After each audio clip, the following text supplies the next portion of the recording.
Bonjour à tous, on se retrouve pour une nouvelle position avec ici le trait pour les noirs. On voit qu'on est en milieu de partie clairement. Il y a toutes les pièces sur l'échiquier. Il n'y a eu même qu'un seul pion d'échanger apparemment, hein. Les noirs ont pris un pion et les blancs, enfin les noirs ont pris deux pions et les blancs en ont pris qu'un seul. Le dernier coup des blancs est une erreur, et oui, ça arrive, hein. La tour qui rentre en B7, pourtant ça avait l'air d'être un coup logique, mais non, il fallait jouer autre chose, il fallait certainement soit prendre le pion ici, soit plus tranquillement ramener le fou pour protéger. Évidemment, vous avez trouvé quelle est la bonne suite ici pour les noirs qui dans cette position ont quand même une attaque, hein, sur le roi blanc, étant donné que il y a quand même deux cavaliers ici qui sont bien disposés pour revenir faire des choses. Un pion déjà, bon, même si c'est un pion finalement qui est bloqué et donc qui protège, si on veut, une sorte de bouclier pour le roi blanc là, il est quand même là et si les blancs ne le prennent pas, bon, il peut devenir dangereux. Il y a la dame qui est pas très loin pour arriver dans cette direction, mais c'est vrai que les pièces blanches sont bien placées pour protéger, en tout cas les pièces mineures avec les fous. Le cavalier ici qui contrôle, qui défend ce pion, même s'il n'est pas attaqué pour l'instant. Voilà, en tout cas les blancs, on pensait qu'ils avaient une position solide, mais évidemment vous avez trouvé le coup forcé qui permet de gagner du matériel avec les noirs, et c'est pour ça, hein, qu'il fallait ramener certainement ici le fou en F2 pour solidifier évidemment la protection du roi. On a bien compris que c'était sur ce pion en G3 qu'allait se passer l'action. Évidemment, les noirs qui sacrifient évidemment le cavalier ici. Alors c'est pas vraiment un sacrifice finalement, hein, si on regarde bien. Après roi prend, le seul coup finalement pour récupérer le cavalier. Il y a la dame qui arrive sur échec et la tour est pas protégée. On voit, oui, les blancs ont oublié ce détail qui est quand même important, hein, la tour non protégée. Et c'est pour ça que le coup tour B7 était mauvais, hein, bien sûr, puisque pour l'instant la tour était protégée. Mais après ce coup-là, elle ne l'est plus, et oui. Et oui. Alors voyons la suite de la partie qui n'était pas si évidente, hein. Les blancs ont quand même pris le pion en A7 comme ça. Alors, sur un coup comme tour prend D7, pour essayer de dévier la dame, le problème des blancs, c'est que les noirs prennent le fou en faisant échec. Et oui, du coup, on n'a pas le temps de prendre la dame, hein. Donc, si on reprend le cavalier, on prend sa tour et on a gagné. Les noirs, en tout cas, ont gagné une qualité. Donc, qu'est-ce qui s'est passé dans la partie? Alors, sur fou prend H3, il y aurait directement dame H4 qui est très fort aussi.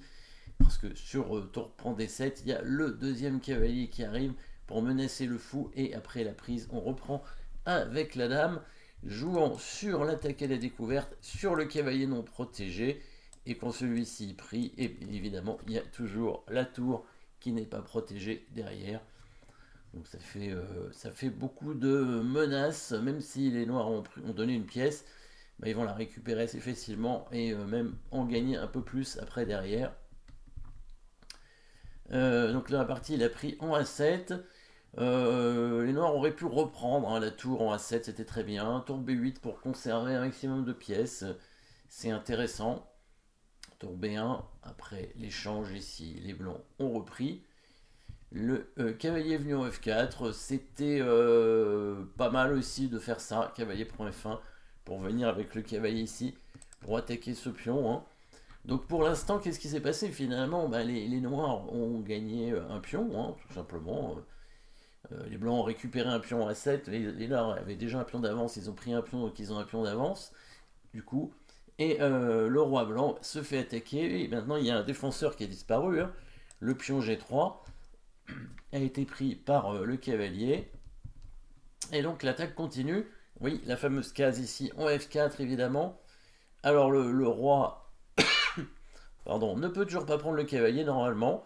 S'il prend le cavalier, le pion avance pour dévier le roi, le forcer ou l'attirer, disons, d'attraction, l'obliger à prendre le pion, hein, sinon il fait dame. Il y a la dame du coup qui arrive sur échec, encore un échec. Le fou qui arrive pour menacer avec l'aide de la dame, un mat assez rapide en G2. Hein. Ici, les blancs qui ne peuvent pas échanger les fous parce que sinon ils sont matés. Il est obligé de prendre le cavalier pour éviter le mat en G2. On reprend avec le pion, et oui, et là on voit l'ouverture de l'autre fou maintenant, qui va arriver pour créer des menaces de mat. Les pièces blanches qui sont mal placées pour le bloquer, si jamais le pion avance ici, le fou prend bien sûr, pour quand même venir ici après, hein, et faire mat, on n'a pas grand chose à faire, par exemple sur fou prend, dame prend, échec, roi, et fou D4 mat par exemple. Ce serait un mat rapide qui arriverait dans cette position. Les blancs ont fait fou F2, cavalier prend F1, cavalier prend F1, dame G5, fou G3, H5, c'était peut-être un peu lent cette idée, il y avait peut-être plus rapide. Les noirs qui laissent le fou, hein, en D7, bon, ok, ouais, pour pouvoir continuer à attaquer sur le roi blanc, essayer de se débarrasser du fou en G3, bon, qui est cloué, hein, à cause du mat en G2 derrière. La tour qui tente de revenir. Cavalier E2 pour attaquer le fou, la dame qui revient pour défendre.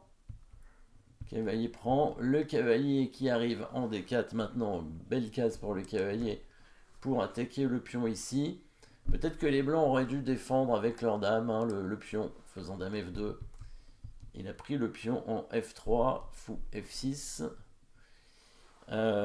pour certainement permettre à la tour d'arriver comme ça en H8. Roi G2, dame F4, donc attaque ce pion, évidemment. La dame qui vient défendre, le fou qui attaque, le cavalier qui est maintenant cloué. Ça va être compliqué pour arriver à défendre tout maintenant. Donc le plan des noirs qui peut être simplement de décaler le roi maintenant pour ramener la tour et afin d'attaquer le cavalier. Cavalier G3 qui peut pas faire grand chose. Le roi qui vient en H3 pour permettre peut-être à la dame de bouger afin de pouvoir enfin jouer le cavalier. Mais je crois que c'est trop tard, hein. Roi H8. Sur dame G2, tour G8, le cavalier serait quand même cloué, très certainement. Il fait cavalier H5, mais là il donne une pièce, hein, voilà. Donc là, la partie est gagnante facilement. Les noirs ont une pièce de plus.